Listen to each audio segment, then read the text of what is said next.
very warm welcome to this evening's special event.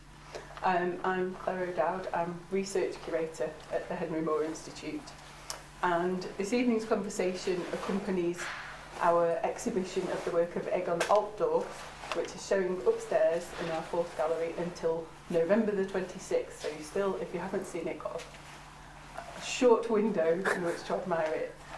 Hopefully you've all been able to have a look at it this evening. I was introduced to Egon Altdorf's work by the art historian Dr. Judith LeGrove, who was instrumental in getting this exhibition underway. Her research has been crucial to this project, so I want to acknowledge her input. She's been brilliant. Until that point, I hadn't really come across Altdorf's name very much. I saw it pop up in the catalogue for the Monument to the Unknown Political Prisoner competition. He was one of the German winners of that international competition organised by the ICA in 1952. And then after that, he kind of disappeared off the international radar. He just kind of vanished from the art scene. So Judith invited me to come and have a look at Altdorf's work. And I was completely blown away by this artist who I'd never encountered before.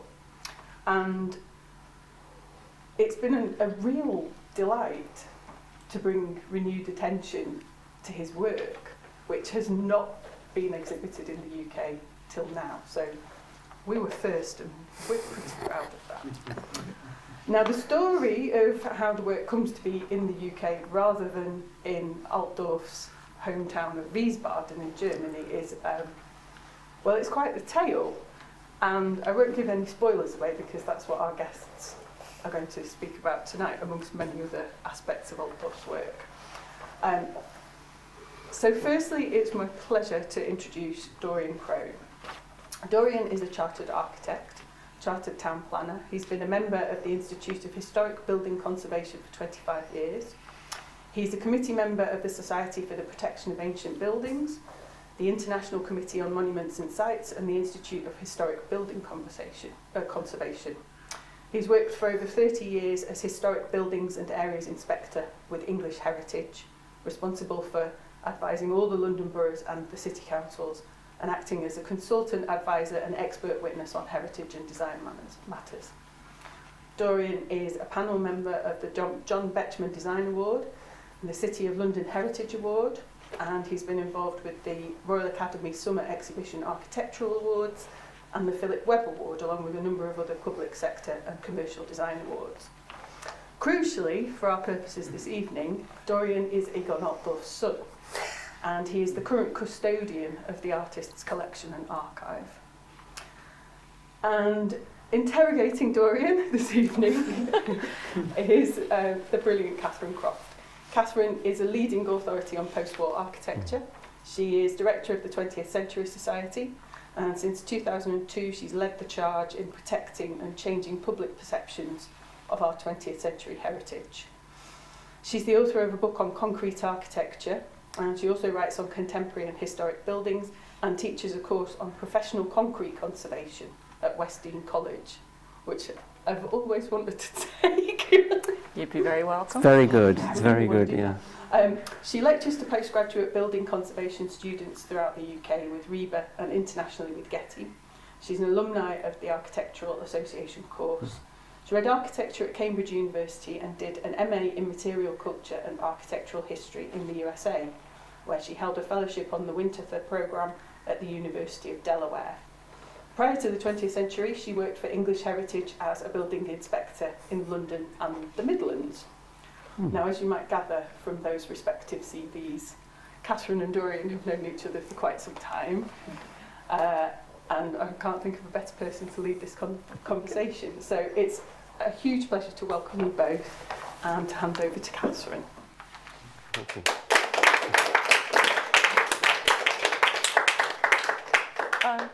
Thank you very much, Claire. Yeah, it's a huge pleasure to be here, and a huge pleasure to be here with Dorian telling this extraordinary tale. I have known Dorian since my very first job, really, when I went to work for English Heritage and found myself sat next to Dorian, which was an interesting experience. And yes, you were incredibly encouraging. I learnt a lot from you, Dorian. It was lovely. And I don't think I knew anything about your father for many years. And in fact, I don't think I really understood the story at all until after your father's death. You had accumulated his work at your house in Mortlake, and I came round and there were bits of it absolutely everywhere. So what we're going to do now is really just kind of, I'm going to get Dorian to tell that amazing story, and then we've got a few images of works that are that Dorian particularly thought would be good to talk about in a bit more detail. But we'll see how we go, and then we'll have questions, and I think we want to make this as informal as possible. Anyway, so Dorian, we'll come on to the details of your parentage and your birth and all the rest of it. But let's start with these two images, which I really love. These two woodcuts from 1950, which I think were the ones that you had in your house growing up as a small child, and so throughout your childhood, you knew about your father and you knew he was an artist, but presumably this was your kind of primary image of what his work was like and what he. And they're actually, I mean, they're very, very charming and beautiful and kind of it's quite sparse and almost fairy tale like. I think these two images. Could you just tell us a little bit about how you viewed them as a child and? Yes, indeed. I mean, fairy-like is. Or he used to say when everyone asked him how he was, he'd say, "Traumhaft," dreamlike. And so his early work particularly, some of it was quite dark and quite painful because he'd been through a lot. But these two, for me, were magical. They were You wouldn't know that from these, would you? No. These were my connection with a father I didn't remember. I left Germany when I was 2. And so these were both in the Bottram. That was all rolled up and looking rather sad. And this was with a frame on, but without any glass. And they were sort of magical. And this one is St. Bonifatius in Wiesbaden. This is where he arrived at the Wiesbaden station. He could see these towers in the distance, and he went to the church and gave thanks and had his first communion. It was ruinous at the time, but it had a great connection with him from that moment on. So this is kind of salvation and a new life after the new beginnings. Yeah. He didn't go back to Germany, to Berlin. That's where he came from. Originally born in Pommern, Pomerania, by the Baltic coast. His mother and father, in their early 40s, both died. His father not coming back from the Eastern Front, and his mother being unwell, and as you know, Berlin was in a bit of a state. So a new life, and Wiesbaden, and he was queuing up to be demobbed, and he heard these German soldiers saying that this is a wonderful city, it's paradise on earth, it's beautiful. So he got to the end of the queue, and you had to go, when you came out, to a relative. You couldn't just disappear. And so he thought, well, aunt, because the man said, so who are you going to visit? Who are you staying with? The aunt. So he made it up, basically. He made it up. Yeah. What's the address? And he knew there was a station. There's a station in every city, every town in Germany. Bahnhofstrasse, 67, whatever. So he did this. The man looked at him, boom, and then he was away. He arrived in Wiesbaden. And this was the first, as I say, the first landmark, really, as he left the station that he saw. And this one is sort of magical because most of his work, not so much that one, although there is symbolism behind that one, but this one is Girl's Head, and all his titles were very straightforward. There was an awful lot of spiritualization and symbolism behind most of his work. But as you will see, no doubt, this isn't just Girl's Head. This is, in effect, what happens to us all, time passing, with the dandelion and seed floating into the sky. Lovely. Ooh. Where am I pointing it? Up that way? Up the laptop. Is my head in the way? I don't know. Help. Yeah, shall I do? Would you mind if I just say push? Yeah. Yeah. Yes. So, I mean, this is a lovely image, and we're going to come on and talk through the story of how your mother came to meet your father and their life together in the 1950s. You know, I just wanted to pause here because you just all look so kind of, you know, happy, joyful, and positive. It was a joyful time for a couple of years. Yeah. My father was a difficult man, a very, very big character.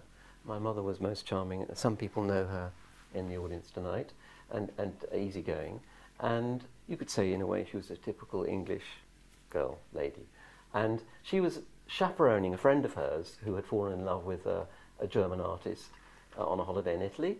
And my mother was rushing to the gallery to see this show, a show in just by the English gardens in Munich. And she was rushing along, and she was a model, and she was looking very glamorous and wonderful because Germany was in ruins, the beginning of the 50s. And my father saw this rather lovely woman, knew, of course, she wasn't German because she had lovely clothes on, and went up and asked her the way to the station. There's a theme here, isn't there? In German. And she said, "I'm terribly sorry, I don't speak German." So he then burst into perfect English, chat. And surprisingly enough, because my mother wasn't, she was rather a sort of shy, retiring person in many ways, when her friend came along with a boyfriend, she saw this couple on a bench in the park canoodling, and the rest is history. And I was a result of that. Okay, next slide. Yes, quick, move on. So this isn't me, this is my father. Yes. And he was he was born in Pommern, which is Pomerania. It's now Poland, but it was part of Prussia. And at the age of 6, when children go to school in Germany, they get given a horn full of sweets as a jester. Is that correct? They call it a tutor, don't they? The tutor, that's exactly right. And this is little him with his enormous tutor. I wonder whether that was for the photograph and actually he had to hand it on to the next child that was taking a photo. But there he was. He started life in Berlin and lived there most of his life, but was very attached to Pomerania. His grandfather was a potter. His mum was a seamstress. And his other grandfather was worked with wrought iron and shoes, blacksmith. Yeah. And so with that sort of basic craft connection, so he started his interest and his fascination, which would become a passion. And with a very broad range of materials, skills, really. Yes, Yeah. and not only a broad range of materials and skills, but a liberal upbringing, which was quite unusual at that time. One parent coming from the East, one parent coming from the West, one being a Catholic and one being a Protestant, also quite unusual at that time. So he was blessed with being in the sort of right place in a very increasingly difficult period. Absolutely. Next one. So yes, so the war comes. the war comes. He was called up. He went straight from school, like so many of people of his generation, into the Luftwaffe, and he was in communications. That was his thing, and he was offered a commission in front of all the men and passing out, and he stood forward and said, well, if a corporal is good enough for my Führer, it's good enough for me, and stepped back. And he peeled potatoes for a month afterwards, because that was not good news. But he was clearly very uncomfortable with the way things were moving, and he was also a free spirit and did not wish to be part of a hierarchy. Or anything to do with that. So he went down through Italy, through France, never, like so many men, started travelling in a rather strange way, in a way, because it was the war. And he ended up in North Africa with Rommel, tapping away in communications. Next. So he was captured, and he then was taken over to America, to Texas as a prisoner for 3 years. And he was the translator. So he was allowed to walk the ship whilst they were all tied up under the decks. and he was able. They called him Jimmy because he had strawberry blonde hair, and he looks a bit like a Scot, didn't they? So he was called Jimmy, and. Before we come on to this, he was selected, wasn't he, as being seen to be the least, I mean, to be fairly liberal in his views and to sort of being trained up to sort of go back to Germany. Yes.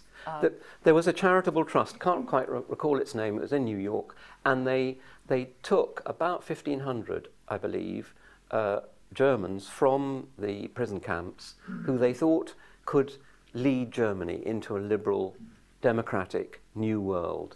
And he was one of those people, and they spent 3 months learning all about democracy, but also learning about law, etc., and culture.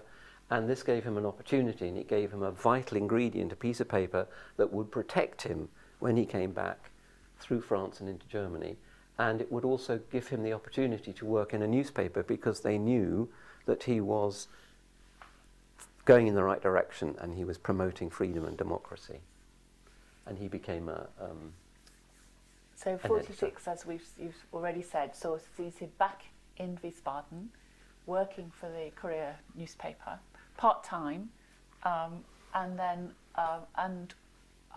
also starting to study art. Yes, he started with the school. This is the Wiesbaden Art School, opened just after he returned, so he joined and started working and studying there.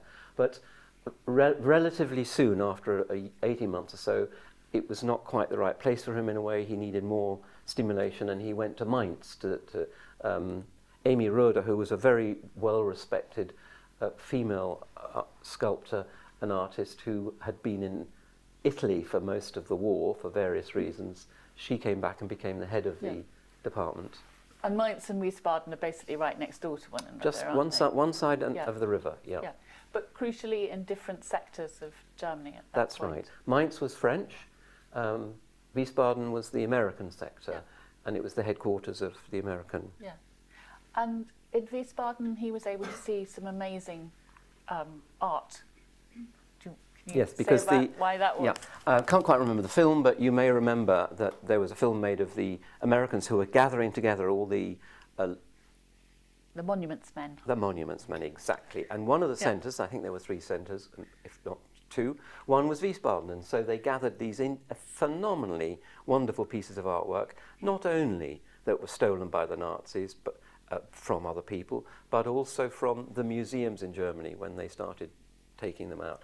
And there were wonderful exhibitions just before they were all moved back to where they belonged in Wiesbaden, and he was a part of that. Yeah, so it was a very culturally rich place to be at that stage. Let's have another image. And this is, I mean, his work at this stage is incredibly varied, isn't it? Can you...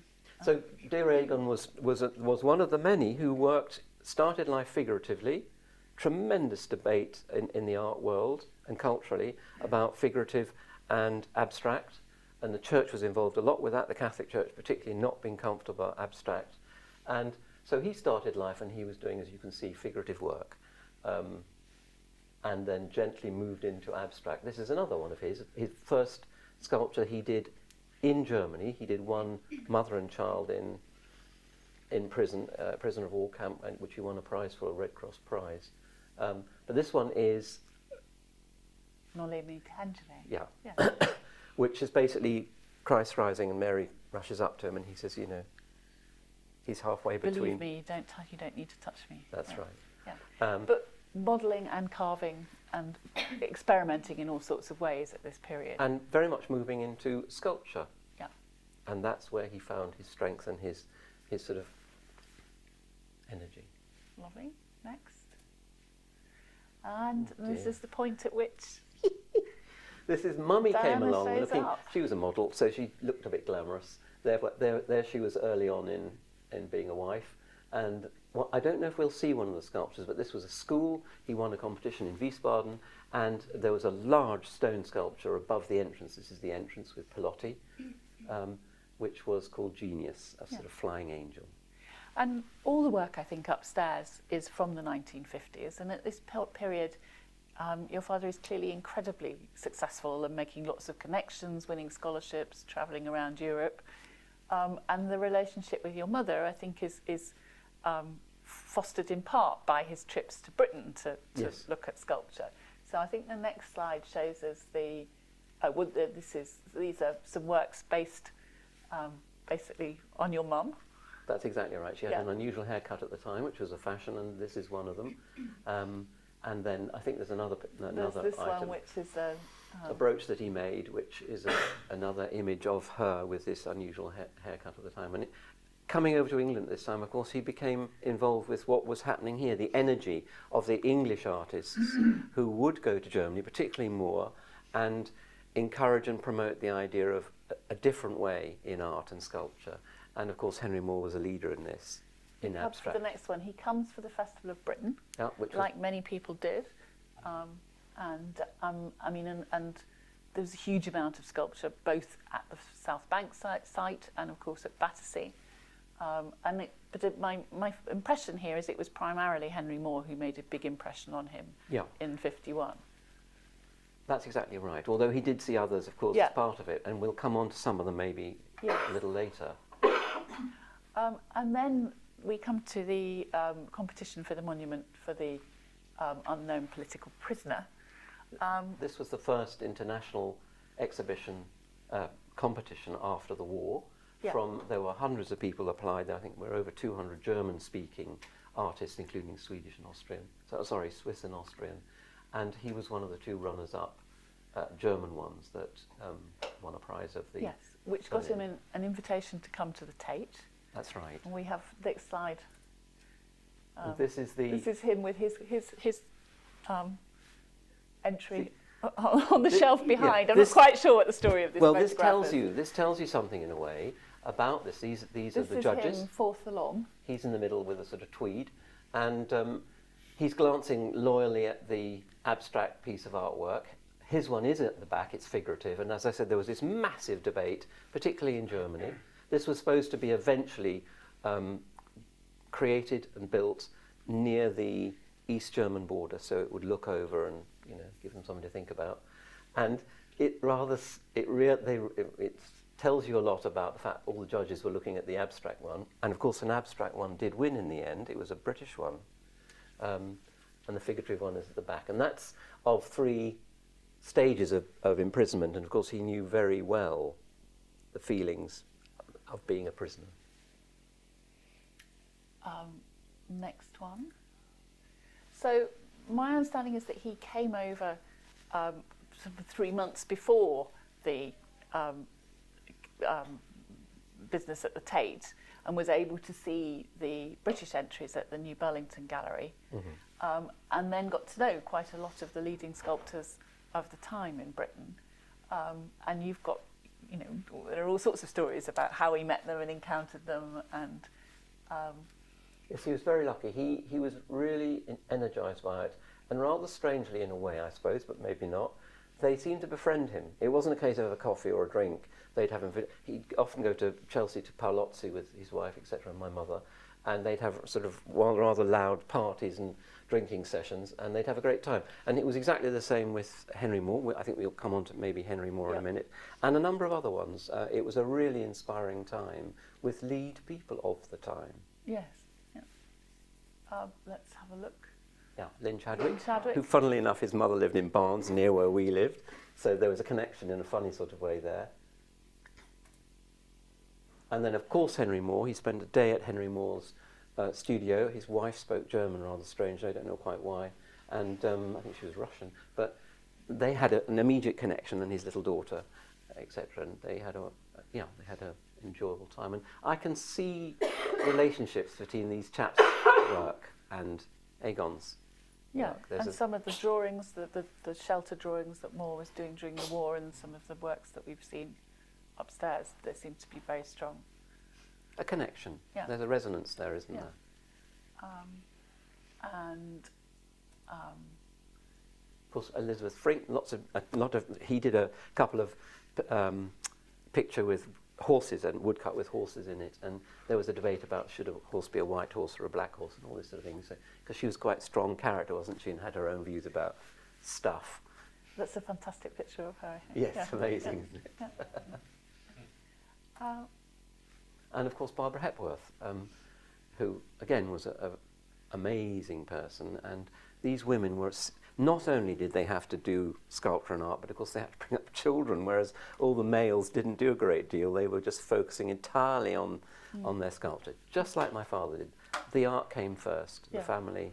And your mother had trained in art, didn't Yes, she? But was she ever able to do any of her own work? Or? She was traditionally, because she'd gone to Kingston Art School, and I suppose you could say she was rather more traditional, and therefore she felt that it was the thing to stay at home. She did do, later in life, she did artwork, and she trained disabled people and less able people to do all sorts of different things. But her priority, in a way, when she went to Germany eventually, was, I suppose, me. But before they got married and before they had you, was she trying to do her own work, or was she caught up with the modelling? And I think she was caught. She said it was just a load of rubbish doing modelling because it was easy money, and it was quite fun. But I think she enjoyed the looking and the appreciating, and I've got some sketches of hers which are good and strong, and there are a lot of cartoons, funnily enough.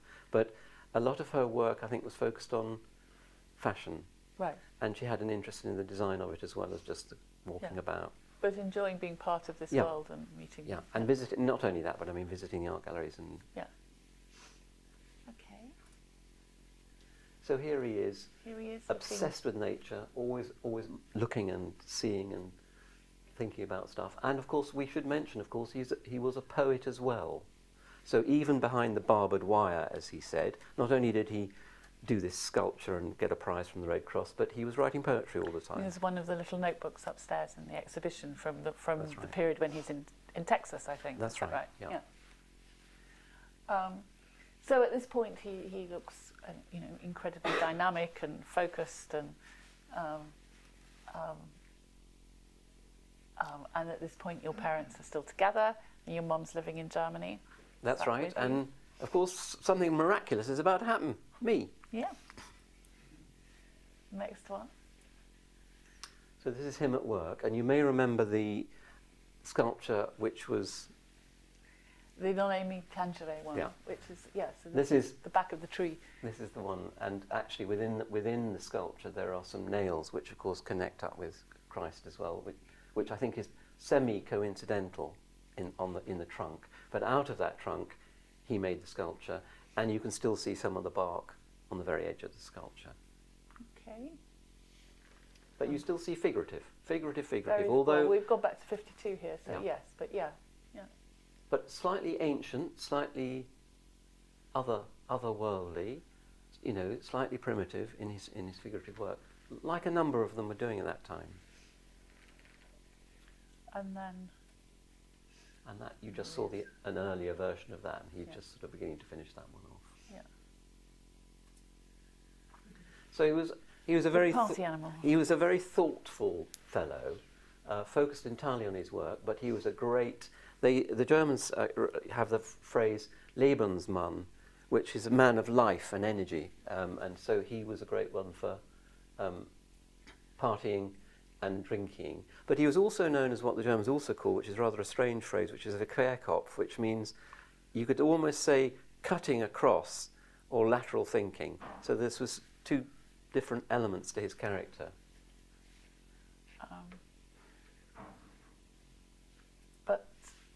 Well, before we come on to these, I mean, at this point, I think your mum's finding it very difficult, isn't it, she, to be in Germany?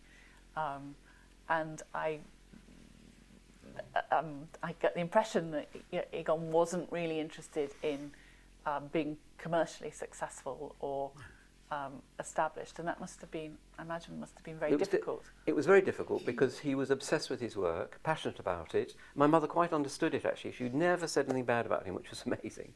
And he simply wouldn't knuckle down and have a job or be a teacher. He was going to be a sculptor and an artist. He had no interest in having an agent. He had no interest in having a gallery working for him. He just wanted to do his piece of work. And as so many artists do, when he finished that piece of work, it was put aside and he was on to the next one. And his interest was always looking forward. Why do you keep looking back? You should look to the future, look to the future. And his focus and his passion was always the work first. Yes. Yeah. And that's the way things went, and that's why things didn't necessarily last. So your mother went back to England with you, and had they ever thought about whether they could make a life together in Britain, or was that never on the cards at all? Egon was very much a continental man. He was a European, he always said, and he felt very at home in Europe, particularly in France and Italy, and felt constrained in England with our social ways and different connections of moving forwards and backwards and sideways. You know what I'm talking about. In Germany, it was because it had been so terribly dislocated. There wasn't that sense of restriction. You could, a bit like America in a way, you could do anything. Right. So your mum came back to England and divorced your father and remarried, and you were brought up in West London, in a sort of conventional middle-class British family, is my impression. Always being desperately proud that I was German. Difficult when I was growing up because the Germans were in a very difficult place and the English were not very comfortable with them, for obvious reasons, I suppose. And I always knew my father was German, always very proud. Always wondered about him, wondered if he might be looking from across the road or taking an interest, or why wasn't he taking an interest. So no correspondence? Or? No connection at all until I was 18, and then my mother took me over, and I met this incredibly charismatic, fulsome person. And she sort of announced to you when you were 18 that you were going to go, and with your father, her second husband, all three of you went, is that right? And my brother, yes, that's right. So that was an awkward and interesting experience. And that must have been extraordinary. It was very strange. But I have an abiding image, which was a few years later. He came over, he loved fish and chips and the sea, loved the sea because of Pomerania. And I have this figure of my mother walking down the beach in Hastings after we'd had our fish and chips with what she referred to as her two old soaks, one either side of her. And I thought that was a very progressive way of handling things. And the chaps accepted it was all good. Right. But you said you felt German, or you felt... Yes. So, I mean, that must have been... I always felt otherness. Why did you... I mean, yes. I mean, to a certain extent, that must have come from you. I think it was me. My mother was good in that she retained a German interest, and we tried to do connected things, even though she wasn't German, so that I was aware of stuff. So were you doing sort of German Christmas? Yeah, all that sort of thing. That stuff, yeah. And funnily enough, many of my friends throughout my life have been German, either German or German Jewish. And so there's been this continuous richness of German culture, which I've thoroughly enjoyed. Yeah. But I can't speak a word of German, which he was disgusted at. Ich kann nur Kinderdeutsch sprechen, which means I can only speak like a baby does, you know. Awful. So from when you were 18 and you first went and to Wiesbaden to meet your father, there was seems like quite a lot of kind of toing and froing and keeping in touch. And I know you took your kids to see him there when they were, throughout their childhood. Mm-hmm. And I mean, how much did you know about his work? Was it only his new work that he was showing you and talking to you about? Yeah, he had a table and a chair, a very simple life. It was a room not half the size of this. That was it, the studio. Had a very simple life, and there were a few bits of artwork about in his studio, and there was maybe another room which I didn't see, where I presume most of the artwork was being stored or placed or whatever. And it wasn't, frankly, until I heard about the fact he died, which we might come to a little later, that I started to wonder what was it all about. Yeah.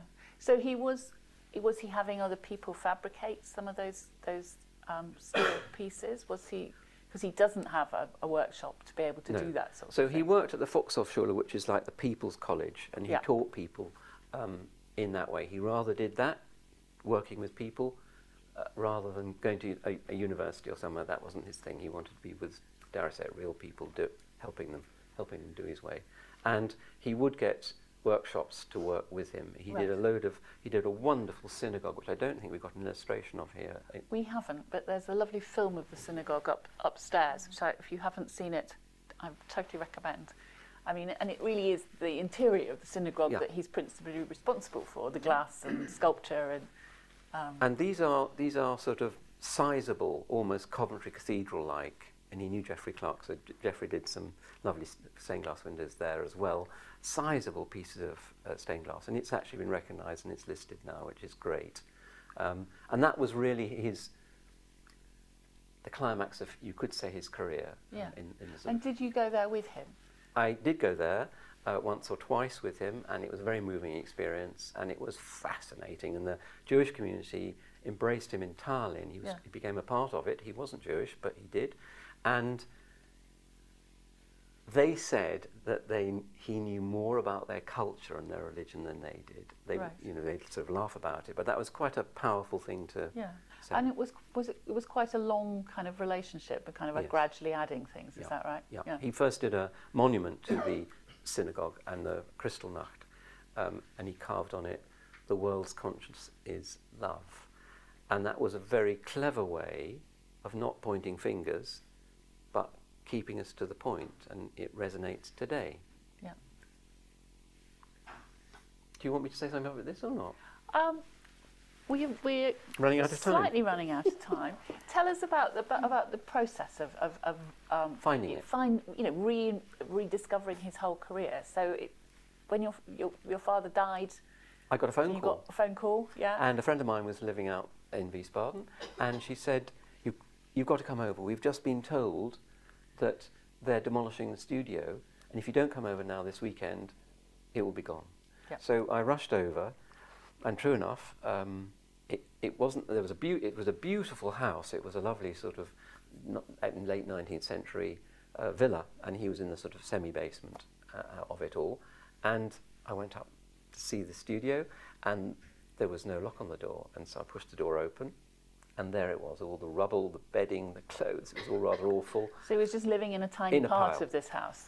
Yeah, flats. Yeah. So, and the pile was just in the middle of the room, and it was a bit gloomy, and I saw this sort of furl of paper, and I thought, oh, what's going on? So I pulled the furl out, and it was a picture.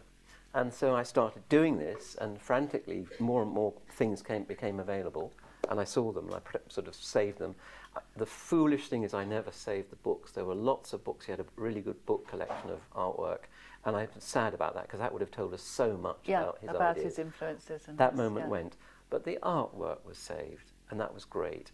And then a dealer came sidling up to me and said, I've got some of your father's pictures and sculptures and artwork which he'd acquired. And so the story started about me beginning negotiations with him. Right. And going to Poland, Portugal, and trying to gather back the pieces because of the work. dealer had taken things to Portugal. Yeah. He'd acquired them. So that was a bit of a challenge, and negotiating that when I didn't know anything about the art world was really fascinating. Really fascinating. And of course I had to establish, so is this Daddy's work? Is it relevant? Is it irrelevant? Do I just put it in a cupboard? What do I do with it? So then began the little story about how do you find out about artwork if you know nothing? And so I went to some people like Sotheby's and Christie's, and then moved into the academic world a bit. And they were all saying, this is quite interesting. I think you should really do something with it. And it struck me that So did you have a sort of portfolio of photographs of the work, or were you going with your scruffy scrolls of rolled up paper? No, I had there was a book. The dealer had done a book of his artwork, which was really useful. So I could go to the experts and say, so what do you think of this? Yeah. And they'd And it was a mixture of the woodcuts and the sculpture. And the sculptures. Yeah. And I went to the head of listing at Historic England, showed them some of the sculptures in the public realm, and said, what do you think? And the chap said, Roger Bowdle said, he spoke German. He said, these are really good. Well, how come we've missed this? This synagogue's amazing. We should have had it listed. Oh, you mean you thought it was in the UK? Yeah. And I said, well, actually, it's in Germany. But I got the point then that this work was interesting enough to make a bit of an effort to try and get it a little bit more seen and understood and share it with people, because there seemed to be a bridge that So there is created. a process of sort of self-questioning as to, is this stuff just interesting to me because he's my father? Is it have a wider significance? And perhaps because he was so bad at promoting himself or curating his own career, you're sort of coming at it from an unusual standpoint. Our life when we were at Historic England is all about getting the best out of other people's works and improving and supporting. That's what we do. Mm-hmm. That's what my whole career has been about that. And so really you see somebody who has got something to say in his poetry. I can't speak German, but I went down that route as well. Should it be published or just thrown away? And in his artwork, there was I could see it because we do public art and we understand the significance and we protect them and list them and all the rest of it. Fine art's a bit harder because you can't immediately do that with criteria. But it struck me listening to all these experts. So you felt more comfortable with his works in schools, the murals, than the fine art to start with? I did. But I realised that there was something that I should get on with and do because as it happened, as I started finding out more about the artwork, most of it had gone. Right. Because as you know, there comes a time in public art that is when it becomes unfashionable, and then that's the moment of danger. So a lot of it, sadly, has gone. Would have been at the but we have the photographs, yeah, and we have the book, which is wonderful. And not only does it have the sculptures and stuff, but it's also got the artwork that tells a story, really. And it's quite unusual because many artists and sculptors and poets aren't all three, but this chap covers all three of them. And I have to say, in a way, this was a journey that was to do with therapy, getting to know my dad through his artwork, which is quite an unusual way of getting to know your father. And what do you feel your conclusion was really at the end of that? Do you feel, did you reflect on how your life might have been so different if your parents had stayed together, or what? I think you go down those routes personally, don't you? Anyone that's been a part of a divorce, etc., wonders sometimes. And I would possibly have been probably been a very difficult different You might have been a German person. Yes! And I might have been, I might have been a European person. I might have been, goodness knows, I might have even gone into art. You never know, do you? But this man was a very big character. My other father was very, very quiet and retiring. And so I wonder if I, on the one hand, if you're being negative, I could have been sort of smothered by this character. But my gift to me is this time I've had getting to know the artwork and being able to share it with others. And there are some people in this room who said some lovely things. And when you see people responding in an enthusiastic and slightly wide-eyed way, it's very moving. It's wonderful, actually. And that's what's been so wonderful about being here in the Henry Moore Institute, and also the exhibition at the moment in the Glasgow Memorial Chapel, University Chapel. Many people come and see it. So there's an opportunity for them to pause a moment and get something from it. Well, it feels a very generous act, both to yourself in terms of that process of exploration, but also to the population as a whole. And I definitely feel that you've done that on the basis that you feel this work has some very positive messages to put out there. Shall we put just a few of your sort of things works that mean most to you? Do you want to just speak briefly to some of these, and then we'll just open for questions in a sec? Just quickly, the picture before this was called Man's Head, and of course it is Man's Head, but actually it's as always, there's far more to it than this. This is Peter, and it's when he denied Christ 3 times. So you have the elements and the day and the night, but this is also Egon, because when he was doing any sculpture, he'd have his hat on to protect him from all the stone dust, etc. And I think that's a fascinating overlay, because so many people see Peter as the man that's approachable and can relate to him because he's human, very human. And I think that's probably why there was Egon and Peter together. And then the next picture is to do with the first. Max von Oppenheim he was Jewish, he survived the whole war, he was a minister in the government, and yet he survived. He was a wonderful archaeologist, he was the equivalent of our man in Egypt. And he's had a whole collection that was completely blitzed in the war, and true to life, the Germans have stuck it all back together again, so you can go and see it now.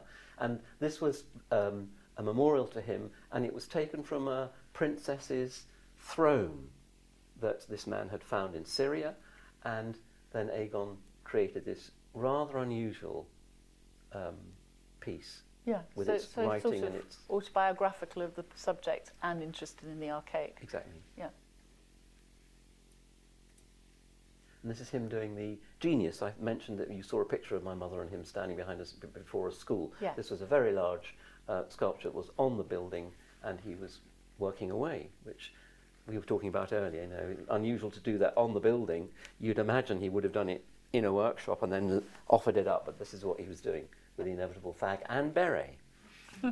And is this one still exists, or has it been It lost? does. No, luckily it does. It's still there, but unfortunately they built, the Pelotti have all been built out. There's an Yes, extension. because it's a fabulous. Yeah. Kind of, yeah.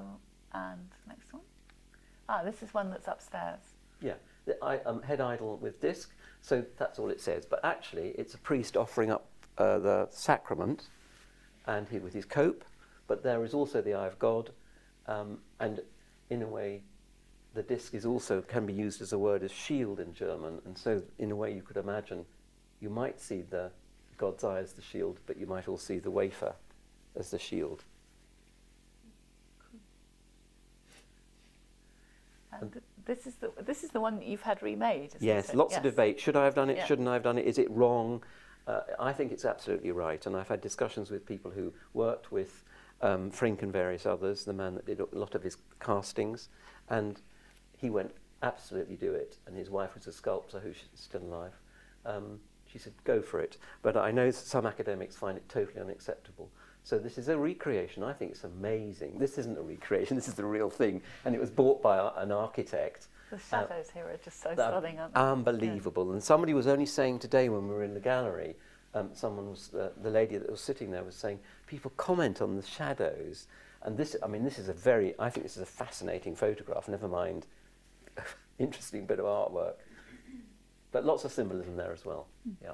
And talk us a bit, so when you had this remade as a flat sheet cut out, and then to make the texture, tell people about that, because I think that's really interesting. When you go upstairs, you'll see the texture again. And there was an architect, I think he's here, who was talking about this, been quite interesting. And we didn't, it's welding, drip welding. Yeah, it's very knobbly. And so the fellow that was recreating this sculpture for me started, and he rang me and he said, something terrible's happened, I don't understand it. He said, the metal, it's all bowed. I'm going to have to start all over again. I don't know what happened. Anyway, he put the phone down. He thought, I'll just slip it over on the other side and I'll start ripping again. And then the metal went backwards again. So there was the counterbalance, which I thought was quite interesting. Cool. Next one. It's again. There you are. That's. And Wonderful. then I think this is our last one. Right. So this is, well, I hope you do. This should have been listed. Went, a year before I visited the school, went, houses now, but this was what he called Sunwall, with flowering of humanity. So you could imagine this was like the children, flowering of youth, the beginning. But I think what's, for me as an architect, amazing is he's incorporated a wall. He's made the wall into sculpture. You can see through the wall. He's utilised water, and you've also got an element of time, because as the seasons change, but mostly as the day changes, the shadow moves across the wall, which I think is a wonderful way of connecting up various elements. Yep. Lovely. Okay. Can I just say before we stop, because everyone always does this, don't they? Especially on television. Wonderful book, amazing book, really fascinating, incredible. And then the poetry book. This has just come out as well. This is poetry, which has been English and German, but also it relates to the artwork. So, and I think you probably would find it quite tantalising. Available from all good Henry Moore Institute reception desks. I think we have a few minutes.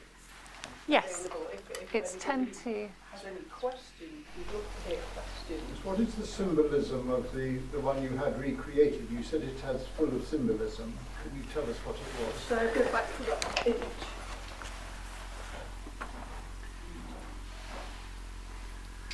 Those eyes. He was obsessed with the plough figure, because it's all to do with rebirth and renewal, etc., right from the beginning when he came back from the war. So, we've got this plough figure, but and we've also got the elements of the seven eyes, the crown motif, the sun, the moon, time passing with the egg timer, and then we've got wings in the middle here, and then there are key elements as well within it. So I can't tell you the exact story, but I can see the elements, and I think one can begin to imagine one's own thoughts about those elements.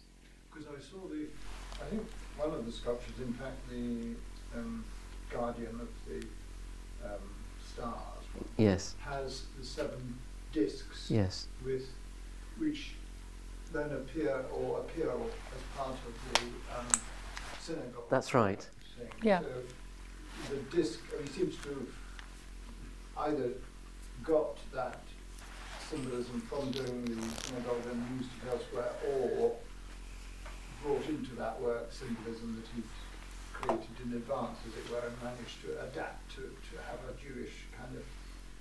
I think there are the 7 seals, aren't they, biblically?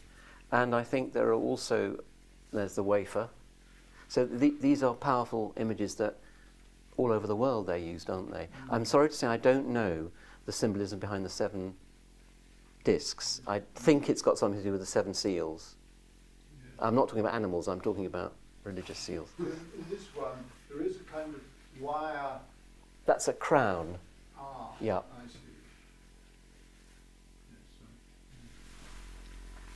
I'm really interested in his decision. I think it is a decision to work on his art without engaging with, if you like, the commercial art world or anything outside.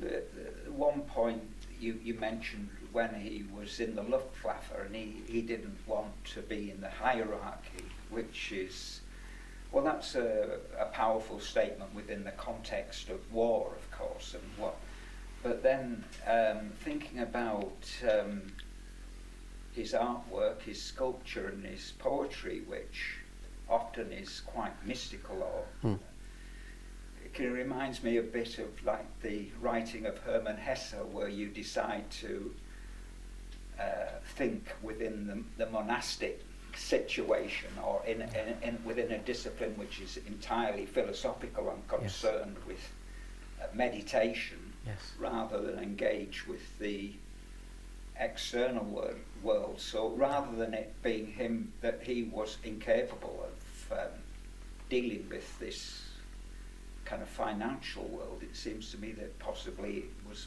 more of an active decision on his part. I think it was. I feel, and he sort of suggested to me that he saw his artwork almost as worship and creation and creating, and that was his principal interest. So I think he felt that the idea of teaching formally and working would cloud that inspiration and that energy, and so he didn't. And he lived a very, very straightforward life, often living and enjoying women's care and food and nurture and stuff, and he just focused on that creativity. The first thing was to create, the most important thing, to create anew. And I feel that's to do with his experiences of the war and losing everything. And in a way, there's nothing left. You know, there is nothing left. And so you move forward and start again. And I think that's very much what he was thinking about. So he goes to a totally new part of Germany. And starts a new world, and he talks about his poetry. He wants, and his art, he wants to create a new language, because the other language is broken. I think that's what he was doing. I suppose also when you've been through that experience, you consider whether humankind is creative or destructive, and the destruction that he has experienced, he has to replace with the energy of creation for the hope of what our species is. I think that's the case, and I think art can live out the most terrible situations. Somehow people seem to be able to create, whether it's through poetry or through art. They do, and it's almost like a miraculous thing. And of course art is therapy in a way, isn't it? It sort of brings out from within you, but it touches others as they're looking at it in different ways. Because if we all looked at that, I'm sure there'd be lots of different thoughts about and feelings about it. And that can't be contained really, can it? That's the freedom of creativity. That's the gift. Kirsten. Oh, I just wanted to ask, you've obviously been able to galvanise Renaissance for your father in the UK. I just wondered what the situation was in Germany, whether you were doing similar work, or what his reception or reputation is in Germany. Not so well known. I referred to him when I was in Germany, I think I might have done so here, as the best kept secret of Wiesbaden, that Wiesbaden has. And we had an exhibition there to start the ball rolling for 100 years, and it was well received, a wonderful exhibition. It was of the intensity of this one, but it was about 7 or 8 times the size, so we could have far more sculptures and far more images and a load of woodcuts as well. Amazing, which was wonderful. And I'd love to feel that we might be able to achieve that again at some point. I have no idea about the future, but Germany now has been somewhat awakened, and we've got a German book. Oh, if anyone's wanting a German book, we can get one of those as well. And then I think that's the beginning. And that's the beginning. And I'm hoping that things may move forward. I don't know how that's going to be yet, because I don't know your world well enough to know how that works. He wasn't working within a sort of, like the John Truffaut here, who are on a bit of a movement together. There was no one, he was very much an individual.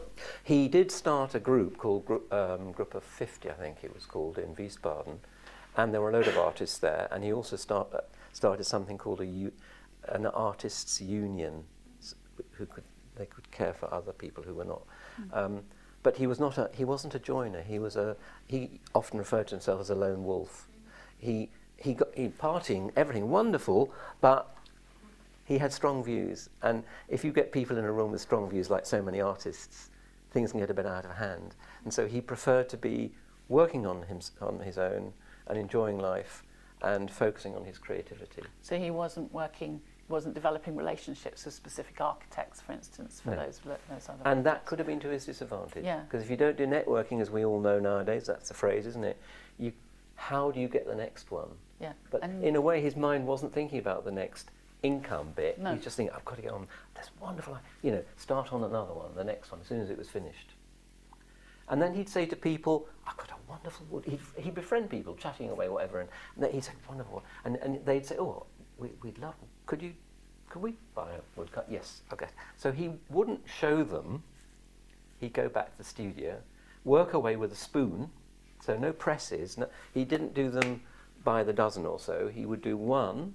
He said it really was hard work. He used to sweat massively, hours worth with his spoon. And then he'd bring it back to them and go, here we are. Which is a bit strange. I've never heard of another artist working like that. It's almost as if he knew what they'd like.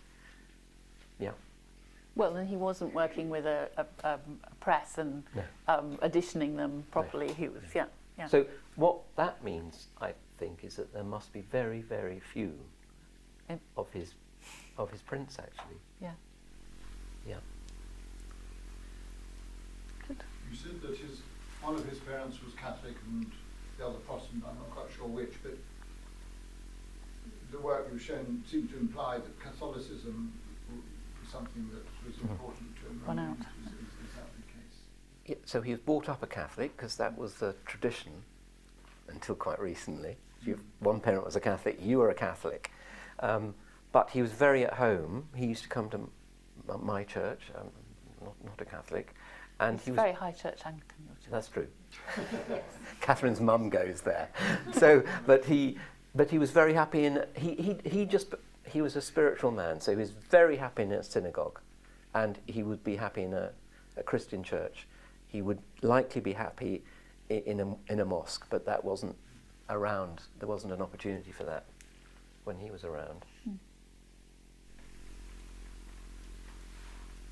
I think we're pretty much out of time. Devastated. I'd like to go on all night. I know, Dorian. But that was wonderful. Thank you so much for sharing the story of all this work. Can I also thank everyone that's asked the questions, because I often think it's absolutely opening up when people offer something. It sort of connects. So thank you for your questions. Can I just ask one other I meant to ask? Which do you identify as the wing? You mentioned there were wings in that. Which is the wing? Well, these are the keys here, and this is, I believe this is the, I know that is the wing because I've seen sketches that he's done there. Yeah. And the three prongs beneath it, do they have any? No, beneath the wing, those three, because they occur at the top too, don't they? They're almost like key elements to me, because you get different, in ancient keys are sort of different to our keys. They have their teeth, or I can't remember what the word is, they're in a different form. And that's the same again, I don't know if you can see it from there, but that's almost like a key for unlocking something. Do the negative shapes, which on that side are white, have significance as well? Because they're really obvious, aren't they? I think in his woodcuts, well, I think in fine art anyway, there are positive and negative, aren't there? And I sense that. That's I haven't really thought of it before, but I get it. And I just think particularly the way the photographer's dealt with that photograph helps you to see it in a different way, in that sort of positive, negative way. Especially if it was a printmaker, because printmaking is all about that relationship between positive and negative. Yes, of course. He has such a facility with making prints. Yes. No, that's the case, isn't it? Because, I mean, you're gouging, aren't you? Yeah, actually. so you have to think in the opposite way. Yeah. If that makes Yeah. sense. Yeah, no, so absolutely. you are making the voids. Yeah. Good. Okay, thank you all for excellent questions, and please join me in thanking Catherine and Dorian for a really, really insightful conversation. Thank you so much. Oh,